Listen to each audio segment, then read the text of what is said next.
اللهم صل على محمد وعلى آل محمد كما صليت على إبراهيم وعلى آل إبراهيم إنك حميد مجيد. اللهم بارك على محمد وعلى آل محمد كما باركت على إبراهيم وعلى آل إبراهيم إنك حميد مجيد. محترم معززین احترام، قابل صدر احترام، اللہ تبارک و تعالیٰ کا احسان ہے. اللہ رب العزت نے ہمیں جماعت المبارک کی نماز ادا کرنے کے لیے اپنے گھر لانے کی توفیق عطا فرمائی. واجب الاحترام نے سورہ حدید کی ایک آیت کی تلاوت کی ہے. دعا ہے کہ اللہ تبارک و تعالیٰ اس کے مطابق گفتگو کرنے اور ہم سب کو اس کا عمل کرنے کی توفیق عطا فرمائے. اس آیت مبارکہ کے اندر اللہ تبارک و تعالیٰ اپنے بندوں کو تلقین فرما رہے ہیں اور نصیحت فرما رہے ہیں کہ تمہارا دل اللہ کے ذکر سے نرم ہونے چاہیے اور تمہارا دل قرآن مجید کو سننے اور اس کی تلاوت کرنے سے نرم ہونے چاہیے. یعنی اللہ کا ذکر اور قرآن مجید کی تلاوت کے ذریعے اپنے دلوں کو نرم کریں. اہل کتاب کی طرح اپنے دلوں کو سخت نہ رکھیں. اہل کتاب کے دل اتنے سخت ہے کہ انہوں نے اللہ تبارک و تعالیٰ کی نازل کردہ کتابیں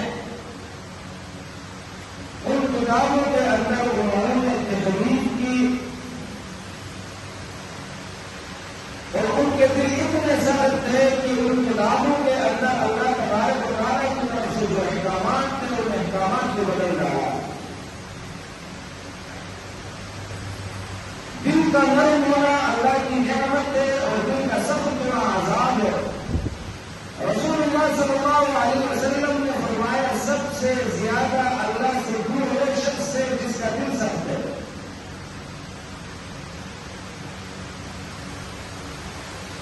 دل کا سخت ہونا یہ اللہ کا عذاب ہے. اور دل نرم کس طرح ہوگا؟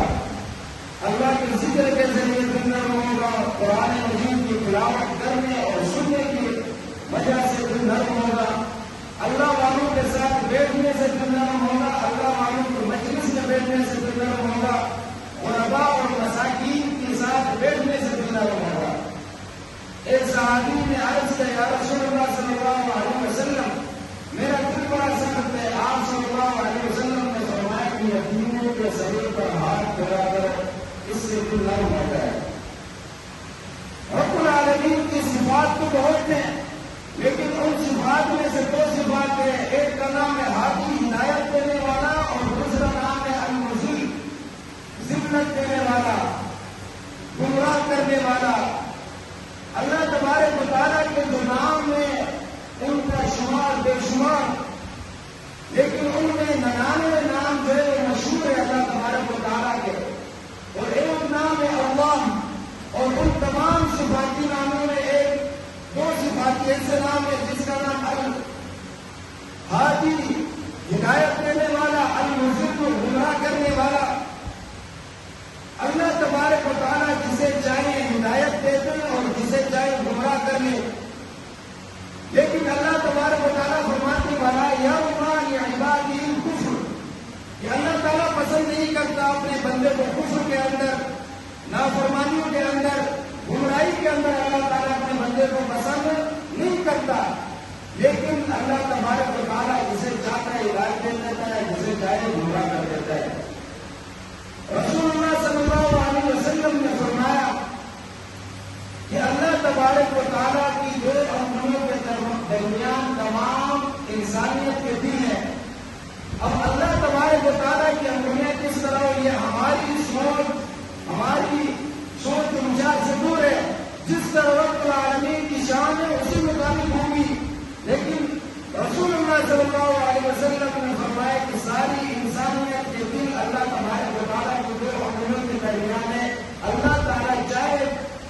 کا دل جس طرف پھیر دے.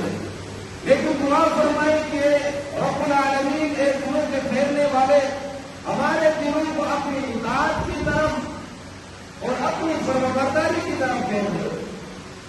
اب یہ دعا کرنا رسول اللہ صلی اللہ علیہ وسلم کے لیے ضرورت تو نہیں تھی.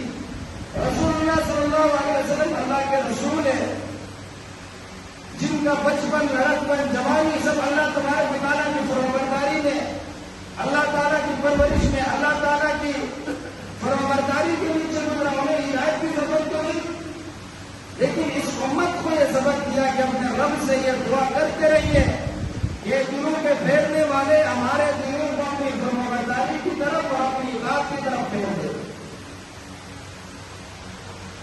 ورنہ انسان جب ماں کی پیٹ میں بچہ ہوتا ہے اسی وقت تمام چیزیں لکھ دی جاتی ہیں کہ اس کو زندگی کس طرح گزارے گا, اس کی موت کہاں آئے گی اور کیسے آئے گی اور زندگی کیسے گزارے گا, کتنا مال اس کے ہاتھ آئے گا اور مال کہاں خرچ کرے گا, یہ شخص جہنمی ہوگا یا جنتی ہوگا, یہ تمام عمل پہلے لکھ دیے جاتے ہیں. لیکن چند واقعات ایسے ہیں کہ انسان پیدا ہونے کے بعد جنت والے اعمال کرے ساری زندگی اور موت اس کا کفر پر ہو اور سیدھا جہنم میں چلا جائے. ایک شخص رسول اللہ صلی اللہ علیہ وسلم کے ساتھ جہاد میں شریک ہے اور بڑی بہادری اور دلیری کے ساتھ کفار کے ساتھ جنگ لڑ رہے ہیں. صحابہ کرام اس کی دلیری اور اس کی بہادری سے متاثر ہونے لگے. رسول اللہ صلی اللہ علیہ وسلم نے جب دیکھا تو فرمایا کہ یہ شخص جہنمی ہے. صحابہ کرام پریشان ہوئے کہ اتنا بہادر اتنا دلیر شخص جو اللہ کے راہ میں جہاد کر رہے ہیں یہ کس طرح جہنمی ہو سکتے. صحابہ کرام پریشان ہوئے کہ اتنا بہادر اتنا دلیر شخص جو اللہ کے راہ میں جہاد کر رہے ہیں یہ کس طرح جہنمی ہو سکتے. ایک صحابی اس کا پیچھے لگ گیا کہ کیا عمل کر رہے کیا کر رہے جس کی وجہ سے جہنم میں جا رہے ہیں.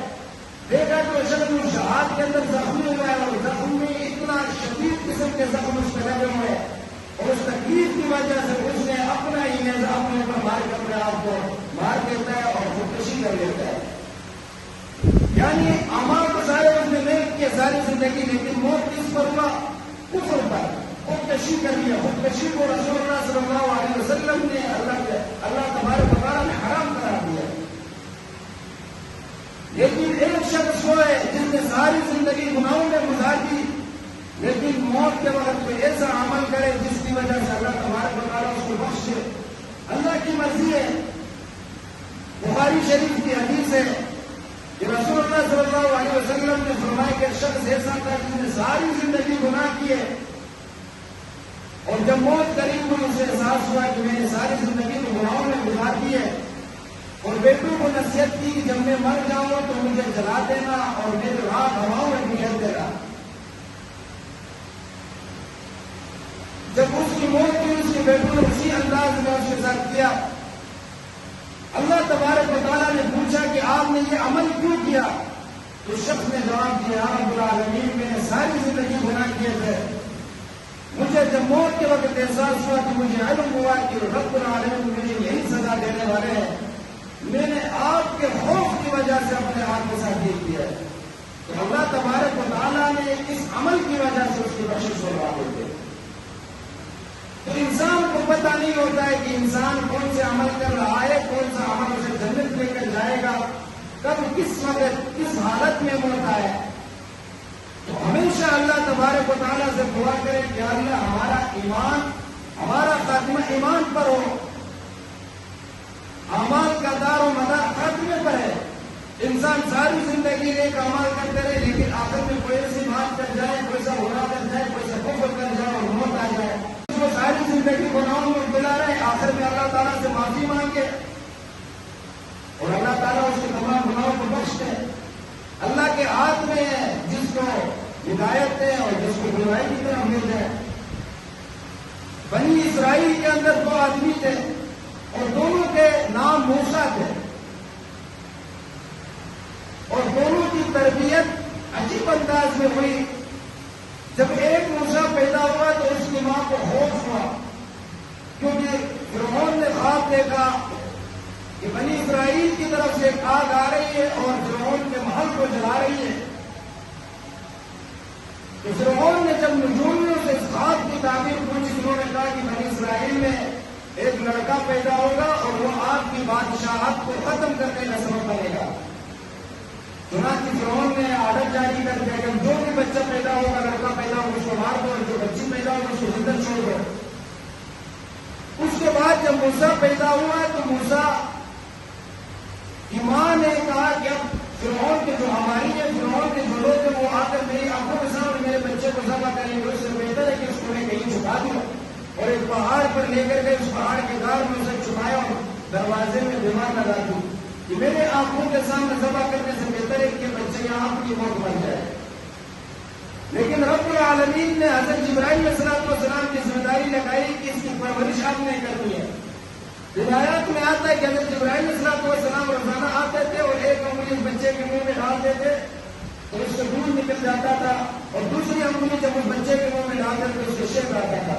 یعنی تربیت ہوئی جبرائیل علیہ السلام کی، پرورش جبرائیل علیہ السلام نے کی، پاکیزہ غذا کھلائی. اور دوسرا موسیٰ علیہ السلام جب پیدا ہوئے تو اللہ تبارک و تعالیٰ نے ماں کے دل میں یہ بات ڈال دی کہ اس بچے کو فرعون سے بچانے کے لیے صندوق میں ڈال کر دریا میں نہروں میں حوالے کر دی جائے. ماں نے بچہ پیدا ہونے کے بعد صندوق میں ڈال کر بچے کو نہر کے حوالے کر دیا اور وہ نہر سیدھا فرعون کے گھر کی طرف. اور موسیٰ علیہ السلام کی بہن کو پیچھے سے بھیجا کہ آپ جا کے دیکھیے کس طرف جا رہی ہے، کہاں جا کر رک رہی ہے. اب موسیٰ علیہ السلام کی بہن دیکھ رہی ہے اور صندوق دریا کی نہریں لے جا کر کہاں پر روک رہی ہے، دیکھا فرعون کے دروازے پر. اب جب صندوق وہاں کھولا تو پھر خوبصورت سا بچہ. فرعون نے کہا کہ جو نجومیوں نے مجھے کہا تھا کہ آپ کی بادشاہت ختم کرنے کا سبب جو بچہ بنے گا وہ یہی ہے. لیکن حضرت آسیہ رضی اللہ تعالیٰ عنہ جو فرعون کی بیوی تھی، جن نے خفیہ طور پر ایمان آیا تھا، انہوں نے کہا کہ یہ بچہ معصوم ہے، اگر بچپن سے ابھی سے ہم اس کی پرورش کریں گے، ہماری تربیت میں بڑا ہوگا تو ہماری مخالفت نہیں کرے گا. فرعون نے حضرت آسیہ رضی اللہ تعالیٰ عنہ کی بات مانی اور اعلان کیا کہ اب اس کے لیے کوئی دائیں کو تلاش کرے، دودھ پلانے والی عورت کو تلاش کرے. اعلان ہوا تو شہر کی تمام عورتیں آنے لگ گئی کہ اگر یہ بچہ میرا دودھ پی لے تو شاہی گھرانے سے ہمارا تمام اخراجات برداشت ہوں گے، تمام چیزیں شاہی خاندان سے بھیجا جائے گا، فرعون کے گھر سے آ جائے گا. لیکن موسیٰ علیہ السلام کی بہن بھی وہاں کھڑا ہو کر یہ تمام چیزیں دیکھ رہی تھی. لیکن اللہ تبارک و تعالیٰ نے فرمایا کہ تمام عورتوں کے دودھ کو ہم نے اس بچے کے لیے حرام کر دیا تھا. بچے نے کسی عورت کا دودھ نہیں پیا. موسیٰ علیہ السلام کی بہن نے کہا کہ اگر یہ بچہ ایک ہی عورت کا دودھ پیے گا میں اس عورت کو لے کر آتی ہوں، اگر آپ اجازت دیں. اس کو اجازت مل گئی کہ لے کر آ جاؤ. جا کر اپنی ماں کو بلایا کہ کسی عورت کا دودھ بچے نے نہیں پیا، آپ آ جائے. جب موسیٰ علیہ السلام کی ماں آئی اور بچے کو سینے سے لگا کہ بچے نے دودھ پینا شروع کر دیا. لہٰذا فرعون کے محل کے اندر ایک خوشی کی لہر دوڑی کہ چلو بچے کو دودھ پینے کے لیے مل گیا، بچے کو دودھ پینے کے لیے مل گیا، بچے کی پرورش ہو جائے گی. اب بچہ بڑا ہوتا ہے، جوانی کو پہنچ جاتا ہے، اللہ تبارک و تعالیٰ نے نبوت عطا کی. اور دونوں موسیٰ ہے، ایک موسیٰ کا لقب ہے سامری، موسیٰ سامری جس کی پرورش حضرت جبرائیل علیہ السلام نے کی، پاک غذا کھلائی، تربیت جبرائیل علیہ السلام نے کی. اور دوسرا موسیٰ جس کی پرورش ساری فرعون نے کیا. لیکن جب موسیٰ علیہ السلام نے اپنے رب سے ملاقات کا اظہار کیا تو اللہ تبارک و تعالیٰ نے انہیں اپنے پاس بلایا. اور پیچھے جو موسیٰ سامری تھا اس نے کہا کہ موسیٰ علیہ السلام کا اللہ کی ملاقات کے لیے گئے، موسیٰ اللہ تجھے اور بچڑے کو پیش کر دیا. تو موسیٰ علیہ السلام خود خدا کو بول رہے خدا تجھے ہے. اور 40 دن تک اس موسیٰ سامری نے بچڑے کی پوجا کروائی بنی اسرائیل سے. یعنی پرورش کہاں ہوئی، تربیت کہاں ہوئی، غذا کون سی کھلائی. لیکن آخر میں موسیٰ سامری اللہ کا دشمن بنا، لوگوں کو گمراہ کرنے کا سبب بنا اور کفر کی موت پر مرا۔ اور ایک موسیٰ جس کو اللہ نے نبوت بھی عطا کی، فرعون دشمن کے گھر میں پال کر بڑا کیا۔ تو میرے واجب الاحترام، اللہ جس طرح چاہے کسی سے بھی کوئی بھی کام دے سکتا ہے۔ اللہ نے اگر کسی کو دولت دی، ایک طرف قوموں کی دولت ہے، ہمیں صرف کتابوں میں عبرت کے لیے واقعات کی نظر آتے ہیں پڑھنے کے لیے، اور ایک طرف حضرت عثمان غنی رضی اللہ تعالیٰ عنہ کو بھی اللہ نے دولت کو نوازا۔ آج قارون کی دولت کہاں ہے کسی کو علم بھی نہیں، اس کا نام و نشان نہیں مٹ گیا، لیکن عثمان غنی رضی اللہ تعالیٰ عنہ کی دولت کا چرچا آج بھی دنیا میں موجود ہے، آج بھی ان کے صدقے چل رہے ہیں، اس کا مال چل رہا ہے۔ خلیفہ دوم، خلیفہ بلا فصل سیدنا صدیق اکبر رضی اللہ تعالیٰ عنہ کے دور میں واقع آئے لوگ خلیفۃ الرسول کے پاس آئے، اے خلیفۃ الرسول، لوگ خوابوں میں زندگی گزار رہے، کھانے پینے کی اشیاء ختم ہو چکی ہے۔ تو حضرت ابوبکر صدیق رضی اللہ تعالیٰ نے فرمایا کل تک انشاءاللہ کھانے کا انتظام ہوگا۔ شام سے 1000 اونٹوں پر گنے کا سامان مدینہ منورہ کی طرف آ رہا ہے، اور وہ تمام کا تمام گلہ حضرت عثمان غنی رضی اللہ تعالیٰ عنہ کا ہے۔ اگلے دن جب مدینہ منورہ میں 1000 اونٹیاں سامان لے کر غلہ لے کر مدینہ منورہ میں پہنچتی ہیں، حضرت ابوبکر صدیق رضی اللہ تعالیٰ عنہ اعلان فرماتے ہیں کہ تاجر باہر آئے اور حضرت عثمان غنی رضی اللہ تعالیٰ عنہ سے یہ مال خریدے اور مدینہ منورہ میں بیچے۔ لوگ خوابوں میں زندگی گزار رہے ہیں، اب تاجر سارے گھروں سے باہر آتے ہیں، حضرت عثمان غنی رضی اللہ تعالیٰ عنہ کے ساتھ ڈیل کرتے ہیں۔ ایک کہتا ہے اگر آپ 10 روپے کی چیز ہے تو ہم آپ کو 12 روپے دیں گے، 2 روپے مزید، کوئی کہتا ہے 3 روپے دیں گے مزید، کوئی کہتا ہے 4 روپے مزید دیں گے، کوئی کہتا ہے 5 روپے مزید دیں گے۔ حضرت عثمان غنی رضی اللہ تعالیٰ عنہ فرماتے ہیں یہ نفع بخش نہیں ہے، میرے ساتھ رب نے وعدہ کیا من جاء بالحسنۃ فلہ عشر امثالها، جو ایک نیکی کرے گا اللہ تبارک و تعالیٰ اس ایک نیکی کے بدلے 10 نیکیاں عطا فرمائیں گے۔ تو میرا رب کے ساتھ بھی مکمل ہو گئی، مجھے تو یہ والا نفع بخش ہے کہ جتنے بھی مال آیا ہے شام سے 1000 اونٹیوں پر گلے کا سامان، کھانے پینے کے اشیاء، وہ تمام کے تمام میں مدینہ منورہ کے لوگوں میں وقف کر دیتا ہوں، اور تمام کی تمام اشیاء مفت میں مدینہ منورہ میں لوگوں میں تقسیم کر دیتے ہیں۔ سبب یہ بنا حضرت عثمان غنی رضی اللہ تعالیٰ عنہ نے اللہ کی راہ میں مال کو خرچ کیا، تو آج اسی کے نام کے اکوڑ مدینہ منورہ میں چل رہے ہیں، آج اسی کے مال سے اللہ تبارک و تعالیٰ ہزاروں غربا کو پال رہے ہیں۔ تو اللہ کی راہ میں خرچ کرنے سے مال ختم نہیں ہوتا ہے۔ من جاء بالحسنۃ فلہ عشر امثالها، یہ حضرت عثمان غنی رضی اللہ تعالیٰ نے پیش فرمایا تھا کہ اللہ تبارک و تعالیٰ نے وعدہ فرمایا کہ ایک کے بدلے 10 نیکیاں عطا فرماؤں گا۔ تو جو لوگ اللہ کی راہ میں مال خرچ کرتے، اللہ کی راہ میں وقت دیتے، اللہ کی راہ میں اپنی زندگیوں کو خرچ کر دیتے، جب ان کی زندگیاں ایسی فضول میں نہیں چلی جاتی ہیں، ان کا مال فضول میں نہیں چلا جاتا ہے۔ ایک طرف قارون کی دولت کی کہانیاں دیکھو، ایک طرف حضرت عثمان غنی رضی اللہ تعالیٰ عنہ کا مال دیکھو، قارون کا نام دینے والا کوئی نہیں، جی تو اللہ نے دولت دی لیکن اللہ کے نام میں خرچ نہیں کیا، اس نے کہا کہ ہم نے اپنی محنت سے کیا ہے سب کچھ۔ لیکن حضرت عثمان غنی رضی اللہ تعالیٰ عنہ کو بھی اللہ نے دولت دی تھی، جب بھی اسلام کو ضرورت پڑی، جب بھی رسول اللہ صلی اللہ علیہ وسلم نے مال کے اعلان فرمایا تو حضرت عثمان غنی رضی اللہ تعالیٰ عنہ پیش گئے۔ جب اللہ کے راہ میں مال خرچ ہوتا ہے، انسان دنیا سے چلا بھی جائے تو اس کا صدقہ ہمیشہ کے لیے جاری رہتا ہے۔ میرے واجب احترام، دلوں کے حالات کو میرا رب جانتا ہے، دلوں کو پھیرنا کس طرح پھر دے، ہدایت کی طرف پھیر دے یا برائی کی طرف پھیر دے، یہ میرے اللہ کے ہاتھ میں ہے۔ لیکن ہمیں چاہیے کہ ہم اچھے اعمال کریں اور رب سے دعا کرتے رہیں کہ اللہ ایک دلوں کے پھیرنے والے ہمارے دل اپنی اطاعت اور اپنی فرمانبرداری کی طرف سے دے۔ اللہ تبارک و تعالیٰ ہمیں کرنے کی توفیق عطا فرمائے۔